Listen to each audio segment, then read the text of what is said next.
আসসালামু আলাইকুম রহমতুল্লাহ।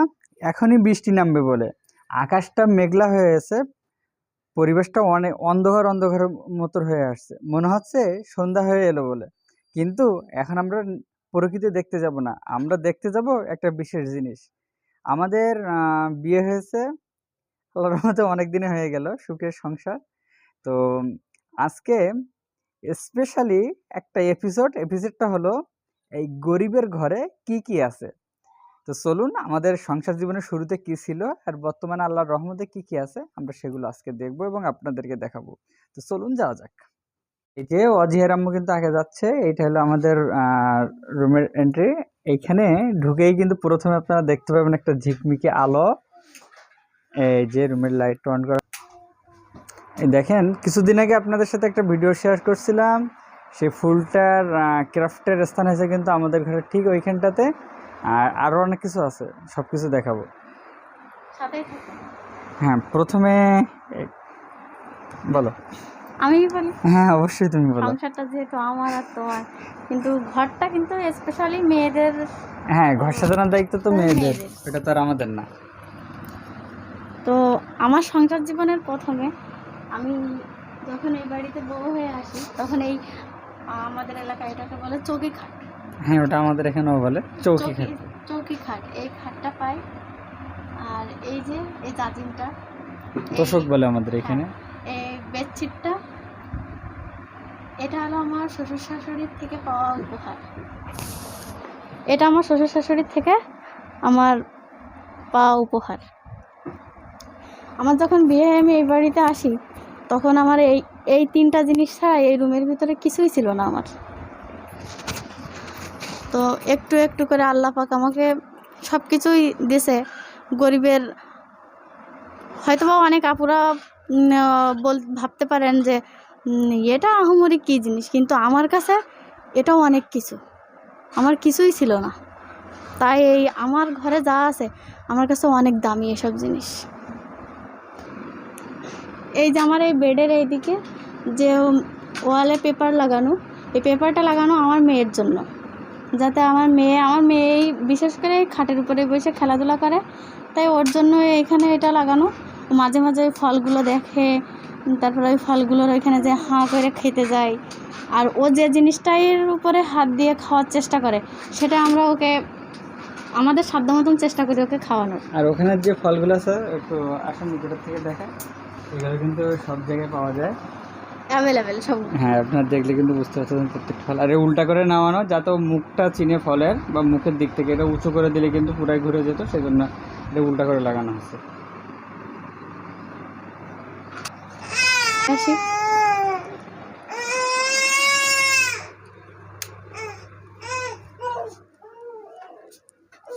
তখন কিন্তু আমার বিয়ে হয়ে যখন আমি এই বাড়িতে আসি, তখন কিন্তু আমার এই রুমটা বাড়তি ছিল না, শুধু ওই একটা রুমই ছিল, আর ওই একটা বেডই ছিল, আর ওই বেডের উপর ওই আপনাদের যেটা বললাম ওইগুলোই ছিল। তো তারপরে আমার ভাইয়া আমাদের বাসায় বেড়াতে আসে, আমাদের দেখতে আসে। কিছুদিন পরে ভাইয়া ভাবি এসে দেখে যে আমার রুমে কিছুই নাই, তাই আমার ভাইয়ার সামর্থ্য অনুযায়ী ওটা কিনে দিয়ে যায় যে মাল জিনিস রাখার জন্য। এটা কিন্তু সাইজে অনেক বড়, সাধারণ ন্যাচারাল যে বাক্সগুলো কি দোকানে নিয়ে যেয়ে অর্ডার দিয়ে যায় আর টাকা দিয়ে যায় দোকানদার। রুমটা যেহেতু শুরু করেছি, এই রুমটা দিয়ে আগে দেখাইনি। আর এই ফ্রিজটা আমার মা আমাকে কিনে দেয়। শ্বশুরবাড়িতে ফ্রিজ ছিল না, তাই মা বলতে পারেন, অনেকে হয়তো বা বলতে পারেন যে শ্বশুর শাশুড়িকে ছোটো করতেছি। ছোটো না, আমার শ্বশুর শাশুড়ি আসলে সামর্থ্য নেই যে আমাকে এগুলো করে দেবে কি, তার ছেলের ঘরটা সাজিয়ে দেবে। আমার শ্বশুর শাশুড়ি অনেক ভালো মানুষ, তাদের মন মানসিকতা অনেক ভালো। আমার শ্বশুর শাশুড়ি অনেক ভালো মানুষ, তাদের মন মানসিকতা অনেক ভালো। তাই তারপরে যে কি করব, তারপরে ভেবে এই রুমটা বাড়ানোর পরে আমার মা বললো যে ওই রুমটায় তো একটা খাটের প্রয়োজন আছে, তাই আমার মা এই খাটটা আমাকে কিনে দিয়ে যায়। এটা কিন্তু কাঠের না, পার্টেক্সের, অল্প কিছু অ্যামাউন্টের ভিতরে কিনে দিয়ে যায়। আর ওই সাইডে দেখাও, ওই র্যাকটা আমার ওয়াজিয়া হওয়ার পরে ওয়াজিয়ার জিনিসপত্র খেলনা রাখার জন্য ওই র্যাকটা করা। দেখছেন সেলাই মেশিন, এটা আমার বিয়ের আগে উপবৃত্তির টাকা পাওয়া ছিল, বিয়ের আগ দিয়েই পেয়েছিলাম।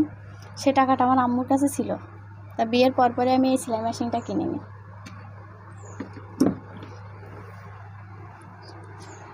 আর এই যে ওয়ার্ড্রপটা দেখছেন, এটা আমার ওয়াজিয়া হওয়ার পরে ওয়াজিয়ার কাপড় চোপড় রাখবো কোথায়, আমার পাখির কাপড় চোপড় রাখা পুরো এই ওয়ার্ড্রপে।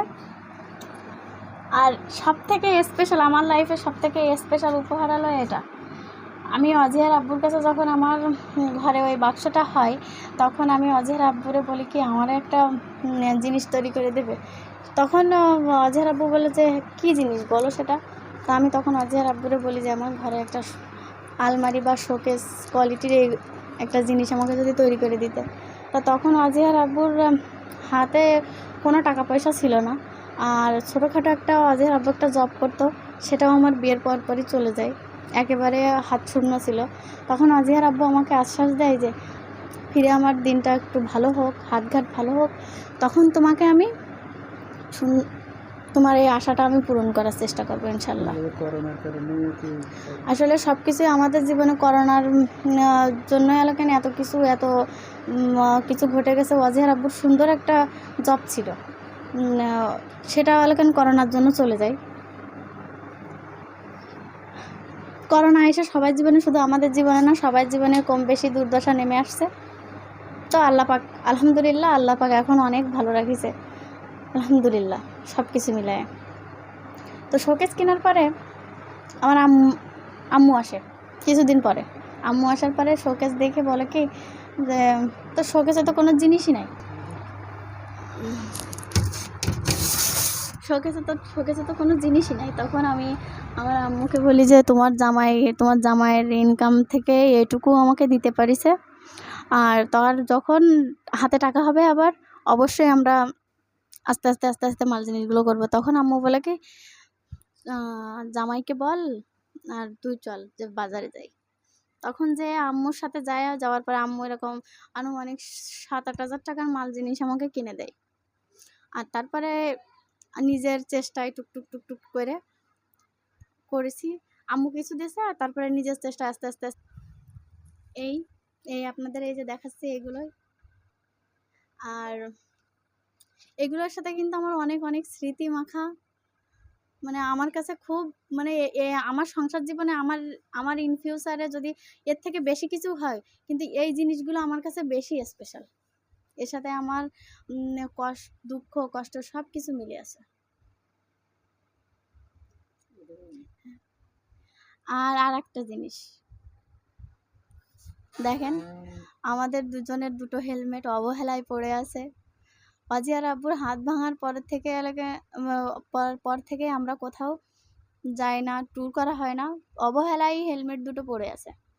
ব্যবহার অবহেলা, ওদেরকে এত সুন্দর একটা জায়গা রাখা আছে, ময়লা দেখো, ওতে ময়লা পড়েছে, অবহেলা না থাকে ওইরকম ময়লা থাকতো আমাদের ইসে, সেটা অবশ্যই ঠিক, নোংরা ময়লা থাকতো। ইনশাল্লাহ আবার ঠিক হয়ে যাবে। তো সবাই দোয়া করবেন অজিহার আব্বুর জন্য যাতে দ্রুত সুস্থ হয়ে যায়, আর আমরা আপনাদের সুন্দর সুন্দর ভিডিও, আরও সুন্দর সুন্দর ভিডিও উপহার দিতে পারি। কি কি আছে আজ আপনাদের এটা দেখাবো না, অন্য একদিন আপনাদের দেখাবো অন্য কোনো ভিডিও, কারণ ভিডিওটা অনেক লম্বা হয়ে যাবে, আপনারা বোরিং ফিল করতে পারেন, সেই জন্য আমরা কিন্তু আজকে তবে এই ভিডিওতে আরো একটা জিনিস কিন্তু দেখাবো, এটা ভিডিওর লাস্ট এবং পরবর্তী যে এপিসোডটা আসতেছে বা এটার পর্ব আসতেছে সেই পর্বটা শুরুটা হলো আমার ওয়াইফ একটা স্পেশাল, তার কাছে দুইটা জিনিস আছে খুবই স্পেশাল, এবং তার কাছে সেই দুইটা জিনিস মনে করেন যে এই পৃথিবীর সব থেকে সেরা হওয়া, মানে আমার থেকেও সেই জিনিসটা তার কাছে বড়।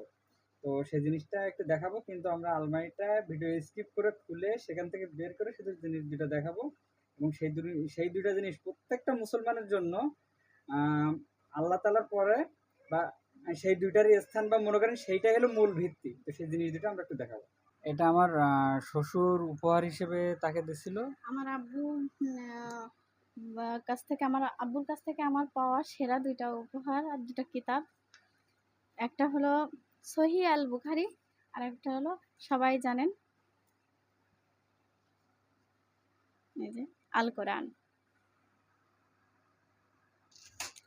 আমার এই লাইফে, আমার এই ছোট্ট জীবনে, আল্লাহর দেওয়া এই ছোট্ট জীবনে আমার বাবা মার থেকে আমি তিনটা বাবা মার থেকে তো বাচ্চা বাচ্চা কাচ্চা সব সন্তানই উপহার পায়, তো সব থেকে বেশি 3টা জিনিস মানে স্পেশাল আমার কাছে, এই 2টা কিতাব আর আমার হাজবেন্ড। আমার কাছে আল্লাহর এই পৃথিবীতে সেরা এই 3টি উপহার। অনেক প্রশংসা, অনেক কিছু তো শুনলেন, আমিও শুনলাম, কারণ আমাকে কিন্তু এত কিছু বলে না, সে আপনাদের সামনে যতটুকু শেয়ার করতেছে। কিন্তু এর পরবর্তী পর্বে কী কী আসতেছে এটা লাস্টে আমরা হিড়না রেখে আমি বলে দিচ্ছি যে এই আলমারির ভিতরে তার কি কি আছে এবং এই ওয়ারড্রবের ভিতরে তার মেয়ের কি কি আছে, আর ওই পাশে যে বাক্সটা দেখছিলেন তার ভিতরে কি কি আছে, এইগুলো এরকম মনে করেন 10 মিনিটের করে একটা করে পর্ব, যে কটা পর্ব লাগে আপনাদেরকে দেখানো হবে। সবাই ভালো থাকেন, সুস্থ থাকেন, আমাদের জন্য দোয়া করবেন এবং বিশেষ করে আমার জন্য একটু বেশি করে দোয়া করবেন যাতে আমি সুস্থ স্বাভাবিক জীবনে ফিরে আসতে পারি এবং আপনাদেরকে আমাদের এই বাড়ির ভিডিও ছাড়া আরও বিভিন্ন জায়গায় আমরা কিন্তু প্রচুর ট্যুর করছি এই পর্যন্ত, প্রচুর জায়গায় ঘুরছি। সেসব ভিডিও কিছু, কিছু আপনাদের সাথে শেয়ার করা আছে। তখন কিন্তু ইউটিউবিংটা ভালোভাবে শুরু করা হয়নি। তো আপনাদের সাথে আরও বিস্তারিতভাবে শেয়ার করব। এই যে এতক্ষণ যে পিচ্চি মেয়েটার কথা শুনতেছিলেন, আপনারা তো সবাই চিনেন। আমাদের চ্যানেলে কাউকে দেখা যাক আর না যাক, একে কিন্তু নিয়মিতই দেখা যায়। কিন্তু এর ভিডিওগুলোতে ভিউ একটু কম হয়। আপনারা এর ভিডিওতে একটু বেশি, বেশি লাইক, কমেন্ট, শেয়ার করেন। ওই যে দেখেন পিচ্চিটা কিভাবে বসেছে। হ্যালো আম্মু, কে আপনি? একটু কিছু বলো। বলো। এটা বলো। আমি সুন্দর আলাদা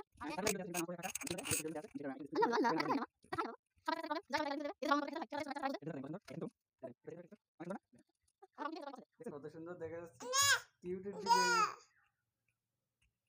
এটা দেব দেব না, কিছু বলবা?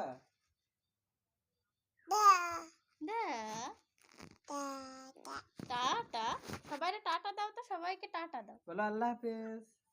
এই যে এইদিকে দেখো, এই যে মা, এদিকে এদিকে এদিকে বলো বলো আল্লাহ আল্লাহ হাফেজ। হাফেজ। বলো, ওই যে মিউ যাচ্ছে।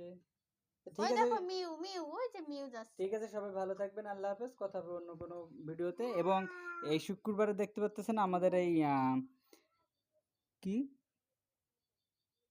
গরিবের রাজপ্রাসাদ, হুম, গরিবের রাজপ্রাসাদের ফার্স্ট এপিসোড এবং আগামী শুক্রবার দেখতে পাবেন ইনশাআল্লাহ গরিবের রাজপ্রাসাদের সেকেন্ড পার্ট। ইনশাআল্লাহ। আল্লাহ হাফেজ।